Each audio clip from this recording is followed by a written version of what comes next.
So today, let's prepare something na masarap i-share with the family, but at the same time, masarap din pagkakitaan.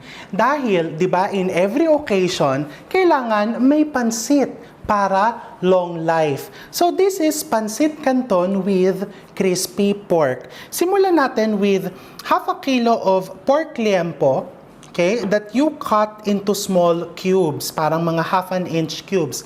Traditionally, what we do is gumagawa ka muna ng lechon kawali. Pero syempre, for a small household or kung nagmamadali ka, this is the shortcut version. So, yung iyong liempo, lagyan mo ng 1 teaspoon of Worcestershire sauce. Well, nalilito na talaga ako sa pronunciation yan. Kung Worcestershire, o basta yan na yan. No? Kung ano man yan. Ang ginagawa niya is, kung meron mang konting amoy yung iyong baboy, hindi po kasi naiiwasan yon because sometimes, pag magulang na po yung ating meat, no, nababawasan niya yon or natatakpan niya. So this is very important. You don't have Worcestershire or Worcestershire sauce, you just put soy sauce, plain soy sauce. You put half a teaspoon of salt, black pepper, and another very important that will really make this dish aromatic is you put some cinnamon powder. Tinuro po ito sa akin ng mga kaibigan kong Chinese na when they make the crispy pork, they always put cinnamon powder, even for their fried chicken. And then, you put 2 tablespoons of milk. Oops! O, natapon. Konti lang. So, wag natin sayangin yon. Okay lang yan. So, the milk, alam ko itatanong ninyo, para saan po ang milk? Alam ko sa baking lang tayo nagmi-milk. The enzymes in the milk will help tenderize the pork even more. And also, tutulong yan to maintain the crispiness of the dish. So, yan, paghalu-haluin mo lang, I'm using a thong to prevent cross-contamination because this is a raw product. And then I have here, this is cassava starch, no?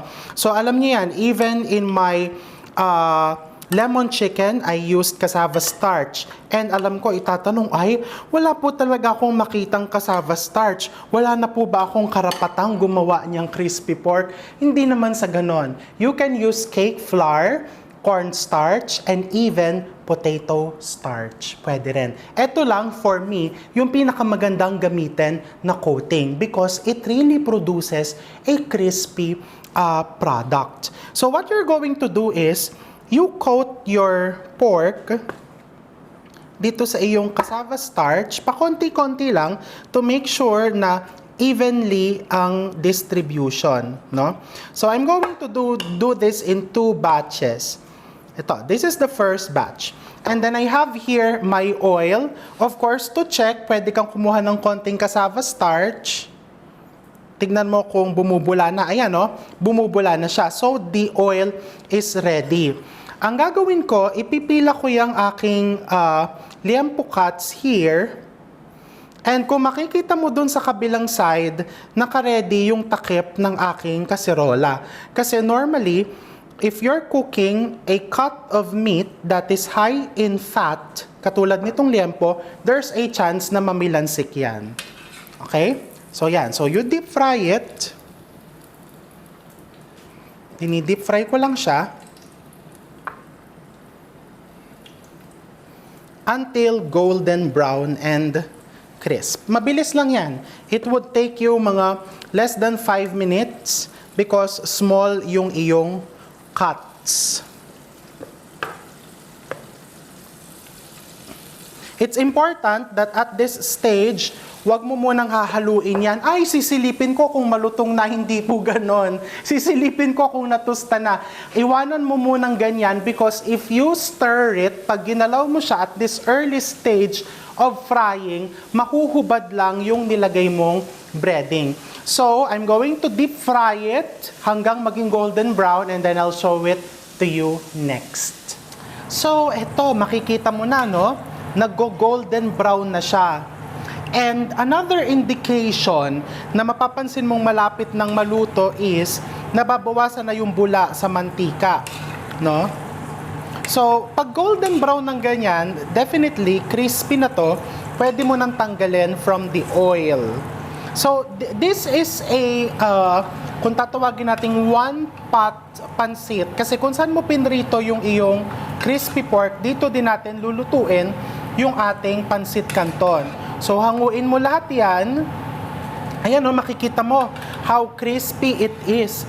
And kung halimbawa, ay, nakakatakam naman yan, di ba? Parang ang sarap nung liempo, crispy pork. Eh di pwede mo din ulamin yan. Lagyan mo lang ng konting garlic, toasted garlic, isawsaw mo sa bawang na may sukang may bawang and konting sibuyas, and then you have it. Diba? So, eto na yung ilalagay natin sa ibabaw ng pansit and isusunod na natin yon. So, binawasan ko na siya ng mantika. Pwede mong i-recycle to. Of course, isang beses mo lang siyang nagamit. And then, using the same pan, maggisa ka ng bawang, ng sibuyas, bawang. Ayan, so gisa mo lang. And then, ito yung mga sahog na ilalagay natin. You're going to put mushrooms, oyster sauce, this is carrots, your vegetables. You can also put squid balls. Okay, so igisa mo lang siyang konti.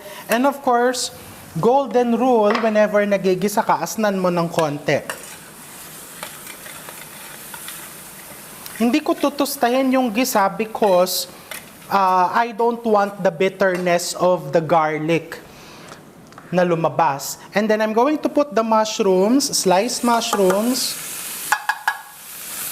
Mahilig ako maglagay ng mushrooms because one of my research works in graduate school, napatunayan na mushrooms, meron talaga silang component na nag-e-enhance ng flavor ng pagkain. So it's a natural flavor enhancer. So you put the mushrooms, black pepper, brown sugar, tapos oyster sauce. Kung ayaw mo ng oyster sauce, pwedeng toyo ang ilagay mo.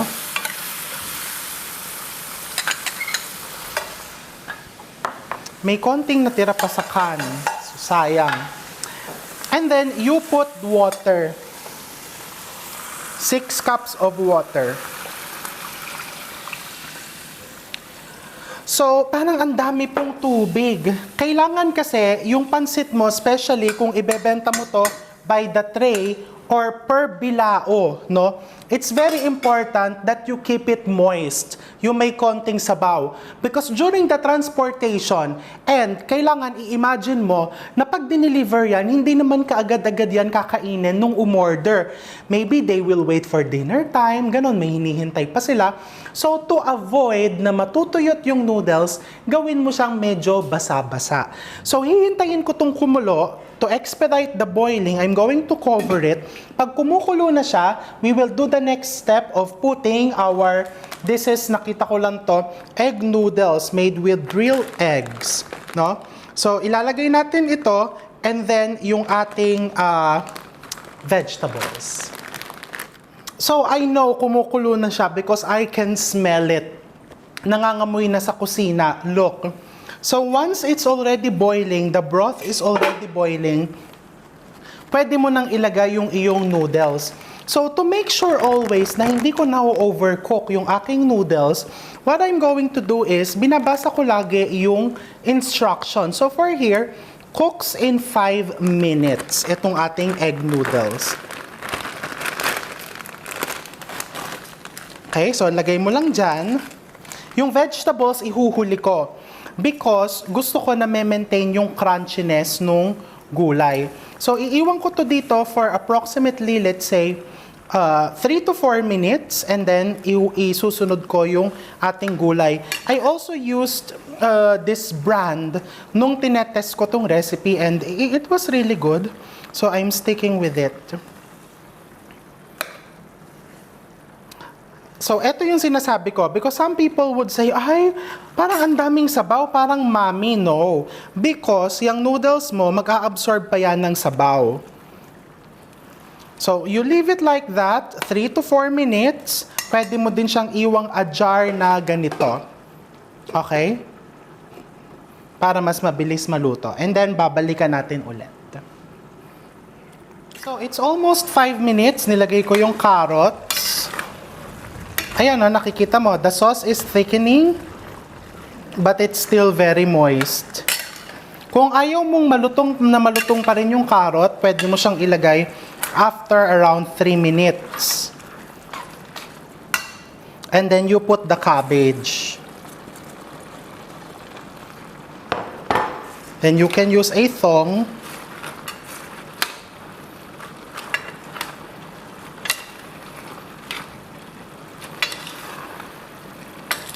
Look. Diba? So, kung gusto mong seafood, pwede din namang seafood ang ilagay mo. Very moist.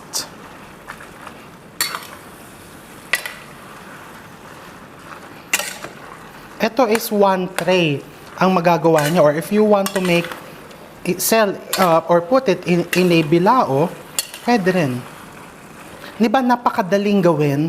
And ang ituturo ko sa inyo mamaya is, or ngayon na, pwede ko na sabihin sa inyo to ngayon, di ba, marami sa inyo nagpapa-order na kayo ng cakes, mga desserts. So, pwede nyo din sabihin dun sa mga naging regular customer nyo, uy, since you're ordering a cake for a celebration, bakit hindi nyo naman subukan yung aming pansit? O, di ba? Magbe-bake ka ng cake and then this one, maluluto mo siya in 30 minutes. O, pwedeng iba't ibang topping ang ilalagay mo dito. You want, this is done. So, pinatay ko na yung apoy. Crispy pork. Kung gusto nilang crispy chicken, edi yung recipe ng honey lemon chicken, ilagay mo sa ibabaw. Kung gusto nilang seafood, maggisa ka lang ng konting shrimps. Di ba? And then, ibubuhos ko yan dito sa aking tray. I show it to you. 1 tray yan. O syempre, babawas ka dyan ng titikman mo. Sisimutin mo. You want to keep it moist like this. Makikita mo, yung may sabaw-sabaw pa sa ilalim. No? You want to keep it that way. And syempre, dito nilagay yung carrots. Dito ko na siya titikman. Ayan, this is mine. Iuhuli mo yung pork. That is the highlight of your dish. This is sesame oil. I'm going to drizzle it with some sesame oil. Pag gumagamit ka ng sesame oil, truffle oil, palaging sa huli mo ilalagay para hindi nawawala yung flavor and hindi nagbabago. No? And then, you get some pork. Ito yung crispy pork. O, diba? Look. Siyempre, I'll leave some for myself. This is your pansit with crispy pork. Napakadaling gawin. Napakadaling pagkakitaan. Oh, look. And when I sell it, hindi naman ako nagtitinda. If I would sell it, rather, yung calamansi juice, pigain mo na, ilagay mo na sa container na ganito. So, it would be easier for your customers, di ba? And do not forget to put your label. Takpan mo ng aluminum foil, don't forget to put your label. O alam ko, baka naman may magtatanong, first time ko po magbenta ng ganyan. Paano po ba takpan ng aluminum foil yan? Some people would say, ano ba, takpan mo lang ng foil, pero hindi po kasi ganun eh. May technique po tayong ginagawa para naiiwasan po natin yung napapanis yung pagkain. No? So, you cover it with foil. Cover it with foil.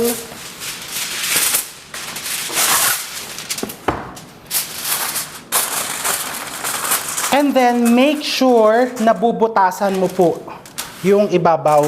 See? Para nakakahinga yung pagkain.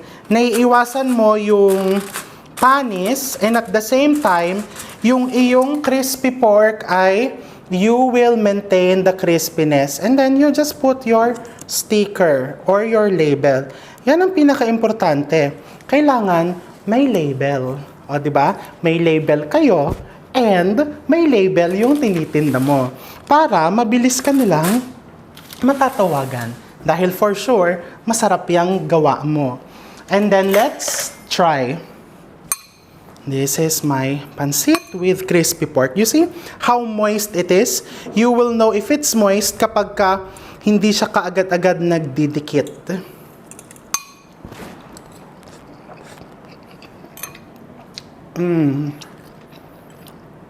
Tama-tama yung pagkaluto ng noodles. And of course, the pork will really complement.